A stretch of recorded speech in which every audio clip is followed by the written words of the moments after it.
So this year's Medscape Physician Compensation Report shows the gender pay gap is narrowing for the first time in 5 years. Male physicians still earn about 20% more than their female colleagues in primary care, and that is down from 2018 when the gender pay gap was about 25%. So this year's report includes responses from more than 10,000 U.S.-based physicians across 29 specialties. And joining us now, Jeremy Shane with Medscape, joining us to break down this year's report. Jeremy, thanks for joining us. Thank you. Appreciate the opportunity to talk about it. So why is the gender pay gap narrowing now? Do you have any indications on that, and will the trend continue? Well, certainly we hope the trend continues, and I think the gender gap continues to be wider than people would like. But what we are seeing is more and more women who are going into medical practice, and medical schools is now almost 50-50 between men and women.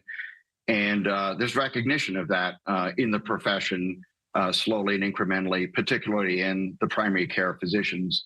The gap in some of the specialist professions, like oncology and dermatology and others, continues to be quite wide. And that's an area where we would like to see the narrowing of the pay gap as well. So as you mentioned, black physicians, according to the report, earning about 13% less than their white colleagues. So what needs to happen to close that pay gap?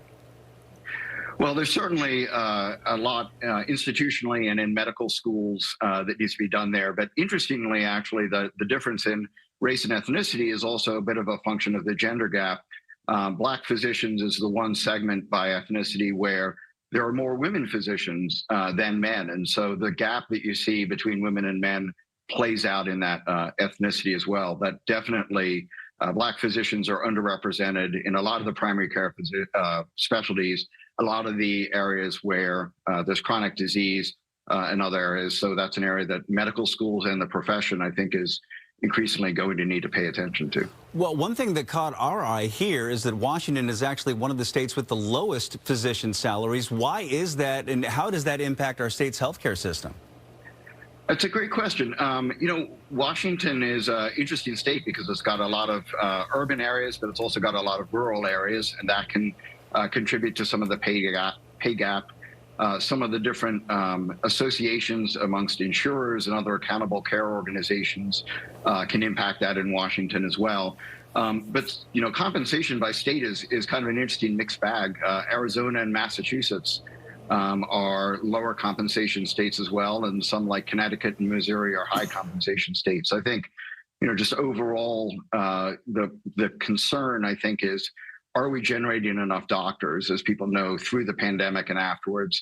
And, your next segment on nursing shortages, there's a shortage of healthcare professionals. And so the ability to have more, and particularly have more physicians who can reach the rural areas is really, really important. So we always think of physicians as high earners, but about half of doctors say they're satisfied with their income. And your report found that many are now taking upside gigs to bring in more money. Is this a recent trend? Have you been tracking this for a while, or what?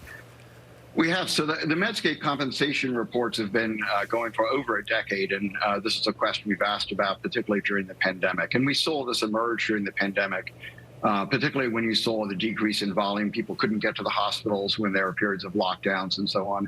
And so specialists were taking other opportunities outside of clinical care to supplement their income, primary care physicians as well, working in other areas. So it's about 30% of physicians that report, earning other income outside of clinical care. And I wouldn't be surprised if that continues as people look to work balance with clinical and non-clinical care, particularly in some of the specialties. Jeremy Shane with Medscape, thanks for breaking down those numbers for us. We appreciate it. Thank you. Appreciate the opportunity. Have a great day.